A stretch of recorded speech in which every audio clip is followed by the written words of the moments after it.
bird machine. Check.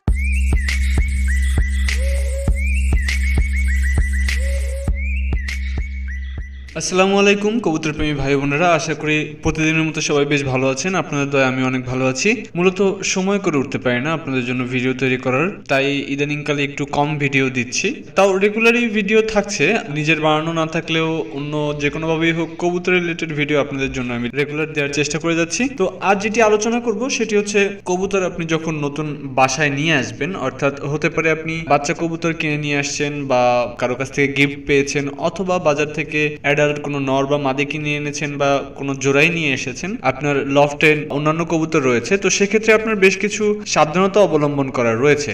Like আপনি যদি কোনো কবুতর এনেই সরাসরি আপনার লফটে ছেড়ে দেন, অর্থাৎ বাজার থেকে যদি আপনি বিশেষ করে কোনো কবুতর এনে বা দোকান থেকে কিনে এনে যদি আপনার লফটে ছেড়ে দেন, সেক্ষেত্রে আপনার লফটের বিপুল ক্ষতি হয়ে যেতে পারে। এছাড়া যদি আপনি দোকান থেকে কিনে আনেন, ম্যাক্সিমাম আমার দেখা খুব কম দোকানই রয়েছে যেখানে কবুতরগুলো সবগুলো সুস্থ দেখা যায়, ম্যাক্সিমাম কবুতর থেকে অসুস্থ, বিভিন্ন ধরনের রোগে আক্রান্ত। তো সেখান থেকে যদি আপনি আপনার কবুতর কিনে নিয়ে আসেন এবং আপনার লফটে এনে কবুতর ছেড়ে দেন, তাতে আপনার কবুতর অসুস্থ হতেই পারে। চলুন আমরা ভিডিওতে যাব। তার আগে বলি, আপনি যদি আমার চ্যানেলটি এখনো সাবস্ক্রাইব করে না থাকেন, অবশ্যই চ্যানেলটি সাবস্ক্রাইব করবেন, কারণ আপনার জন্য প্রায় প্রতিদিনই নতুন নতুন ভিডিও থাকছে। আর অনেকগুলো লিস্ট করেছি আমি কি কি ভিডিও আসছে নেক্সটে, তো সেখানে লিস্ট বেশ বড় রয়েছে। আপনি অনেক হেল্পফুল কিছু ভিডিও সামনে পেতে যাচ্ছেন। তো তারই ধারাবাহিকতায় আজ এই ভিডিওটি।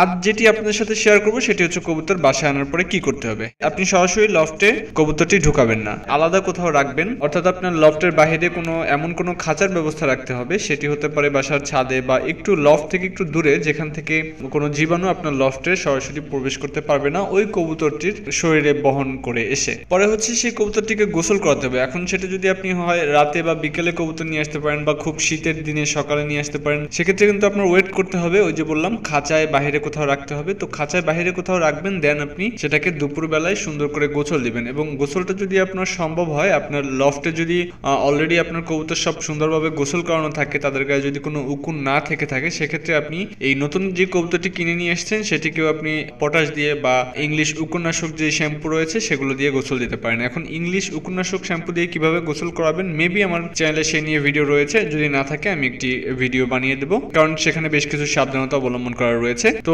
সেটিকে গোসল করাতে হবে রোদের অবস্থায়, রোদ যখন থাকবে, এবং সেটিকে রোদে দিতে হবে এবং আপনাকে পর্যবেক্ষণে রাখতে হবে। আপনি কিন্তু কবুতর বাজারে যে 5-10 মিনিট বা আধা ঘন্টা দেখলেন, তার মধ্যে কিন্তু আপনি বুঝতে পারবেন না যে আপনার কবুতরের গায়ে কোনো অসুস্থতা আছে কিনা। আপনি যদি গোসল দিলেন, সব ঠিক আছে, বাইরে খাঁচায় রাখলেন, কিন্তু তাকে পর্যবেক্ষণ করলেন না সে আসলে সুস্থ কিনা। তাকে পর্যবেক্ষণে রাখতে হবে সে সুস্থ কিনা, তার ড্রপিং ভালো আছে কিনা। তো সেগুলো যখন সবকিছু ঠিকঠাক থাকবে, তারপরে আপনি কবুতরকে আপনার লফটে বা আপনার খাঁচায় প্রবেশ করাতে পারবেন। এবং খাবারের দিকে খেয়াল রাখতে হবে। বিশেষ করে বাজার থেকে যদি আপনি কবুতর কিনেন, তাহলে খাবারের ব্যাপারে খুব একটা নজর আপনি দিতে পারবেন না, কারণ সেখানে কবুতর যিনি নিয়ে আসছেন পাইকার, সেও হয়তো জানে না কবুতর মালিক ওকে আসলে কি কি খাবার প্রদান করতো। তো আপনি যদি পার্সোনাল কারো কাছ থেকে কবুতর কেনেন, সেক্ষেত্রে তার কাছ থেকে জিজ্ঞেস করে নিতে পারেন আপনার কবুতর কি কি খেত, মানে তার খাবারের লিস্টে কি কি রয়েছে, এবং সেখান থেকে আপনি ওই অনুপাতে আপনার কবুতরের জন্য খাবারের একটা ব্যবস্থা বাজার থেকে নিয়ে আসতে পারেন, যদি আপনার খাবারের লিস্টের মান বা কোয়ালিটি তার থেকে আলাদা হয়। তো এটি হচ্ছে একটু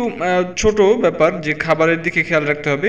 মূলত হচ্ছে আপনার, যেহেতু বলে ফেললাম যে আপনি পর্যবেক্ষণে রেখে গোসল করানোর পরে তারপরে 1 দিন বা 2 দিন পরে আপনার লফটে কবুতর ঢুকিয়ে ফেললেন, তারপরে খাবারের দিকে খেয়াল রাখতে হবে। মানে হচ্ছে আপনি লফটে হয়তো কবুতরকে ছেড়ে দিলেন সব কবুতরের সাথে, কিন্তু আপনার এখানে যেভাবে কবুতরকে খাবার দেন সেটির সাথে হয়তো ওই কবুতরটি অভ্যস্ত না, সে হয়তো খাঁচায় সবসময় থেকে আসছে, তাই হয়তো আপনার অন্যান্য কবুতরের সাথে নিচে নেমে হয়তো খেতে পারছে না, তাই তার দিকে খেয়াল রাখতে হবে সে যেন প্রপারলি খাবারটা খেতে পারে। মোট কথা হচ্ছে 3-4 দিন কবুতরটিকে অনেক বেশি পর্যবেক্ষণে রাখতে হবে লফটে ছাড়ার পরেও, যাতে করে তার কোনো খাবারের সমস্যা না হয়, অন্য কোনো কবুতর যাতে তাকে মারধর না করে বা কেউ যাতে তাকে আক্রমণ করে না বসে, এবং সে যাতে করে পানির হাঁড়িটি কোথায় রয়েছে, খাবারের হাঁড়িটি কোথায় রয়েছে, সেই জিনিসগুলো যাতে সে দেখতে পারে। এই সবগুলি বিষয় যখন আপনি খেয়াল করে আপনার কবুতরটিকে লফটে রাখতে পারবেন, সে 2-3 দিনের মধ্যে আপনার লফটের পরিবেশ বুঝে ফেলবে এবং সে সব কবুতরের সাথে মিশে যাবে। এবং জোড়া দেওয়ার ক্ষেত্রে যদি আপনি এমন হয় যে আপনি নতুন একটি নর এনেছেন মাদির সাথে জোড়া দেওয়ার জন্য, বা মাদি এনেছেন নরের সাথে জোড়া দেওয়ার জন্য, সেক্ষেত্রে যেটা করতে পারেন আমি দেখেছি, পাশাপাশি যদি খাঁচায় আপনি আপনার কবুতরকে রাখেন, সেক্ষেত্রে ওদের মধ্যে একদিনের মধ্যেই যদি নর ভালো মানের হয়, মানে ডাকাডাকি করে খুব, এবং মাদি যদি অরিজিনাল মাদি হয়, দেখা যায় যে 1-2 ঘন্টার মধ্যেই ওদের মধ্যে একটা সখ্যতা চলে আসে, এবং পরে যখন আপনি ওই মাদির খাঁচার মধ্যে নরকে ছেড়ে দেবেন তখন আসলে জোড়া নিয়ে নেওয়ার সম্ভাবনাটা অনেক বেশি থাকে। তো এই হচ্ছে সাবধানতা। আর সার্বিক সাবধানতা বলতে আপনার অবশ্যই দেখে শুনে বুঝে ভালো কবুতর নিয়ে আসতে হবে। একেবারে অসুস্থ কবুতর আপনি আপনার লফটের কাছাকাছিও আনবেন না, এবং আপনিও যখন বাইরে থেকে আসবেন, অর্থাৎ কোনো হাট থেকে বা বাইরে থেকে, হতে পারে না এমন সময় যে আপনি কোনো ডাস্টবিনের পাশ থেকে হেঁটে এসেছেন যেখানে প্রচুর গন্ধ, বা এই টাইপের কোনো হসপিটালে গিয়েছিলেন আপনি কোনো কাজে, তো এইসব জায়গা থেকে আপনি যখন এসে আপনার লফটে ঢুকবেন তখন সাবধানতাবশত অবশ্যই আপনার গোসল শেষ করে এবং অবশ্যই হাত মুখ ভালোভাবে ধুয়ে দেন লফটে প্রবেশ করবেন। আশা করি আপনার লফট ভালো থাকবে। সংক্ষেপে আরেকবার বলে দিচ্ছি আপনি কি কি করবেন। কবুতরটিকে অবশ্যই এনে সরাসরি লফটে ঢুকাবেন না বা খাঁচায় ঢুকাবেন না, সেটিকে গোসল দিবেন অবশ্যই রোদের সময়, এবং গোসল পরে রোদে দিবেন, এবং তাকে ওই একদিন পর্যবেক্ষণে রাখবেন যে তার ড্রপিং কেমন আছে, তার খাওয়া দাওয়া সুস্থ আছে কিনা। এরপরে আপনি তাকে লফটে ছাড়বেন। লফটে ছাড়ার পরে অবশ্যই আপনি পর্যবেক্ষণে রাখবেন তাকে, সে খাবার ঠিকঠাক মতো নিতে পারছে কিনা, অর্থাৎ আপনি যেভাবে তাকে খাবার দিতে অভ্যস্ত করছেন সে অভ্যস্ত হচ্ছে কিনা, পানিটা সে পাচ্ছে কিনা, অন্যান্য কবুতর তাকে বিরক্ত করছে কিনা, সেই বিষয়গুলো আপনার অবশ্যই খেয়াল রাখতে হবে। এবং জোড়া দেওয়ার ক্ষেত্রে যেটা বললাম যে আপনি যদি কোনো নর বা মাদি নিয়ে আসেন অন্য কোনো কবুতরের সাথে জোড়া দেওয়ার জন্য, সেক্ষেত্রে পাশাপাশি কোনো খাঁচায় দুটিকে রেখে দিবেন। 1 দিন 2 দিন 3 দিন রাখলে ভালো মানের কবুতর হলে তারা তাদের মধ্যে একটি সখ্যতা তৈরি করে ফেলবে, এবং এক খাঁচায় যখন দিবেন, বিশেষ করে মাদির খাঁচায় নরকে দিবেন, দেন তারা জোড়া নিয়ে নেবে খুব তাড়াতাড়ি। তো আশা করি আপনি বুঝতে পেরেছেন আপনার কবুতর বাজার থেকে নিয়ে আসার পরে কি কি করতে হবে। তো নেক্সটে এরকম আরো ভালো ভালো বিষয় নিয়ে আমি ভিডিও নিয়ে আসছি, তো আমাদের সাথেই থাকবেন এবং আমার জন্য দোয়া করবেন। আল্লাহ হাফেজ।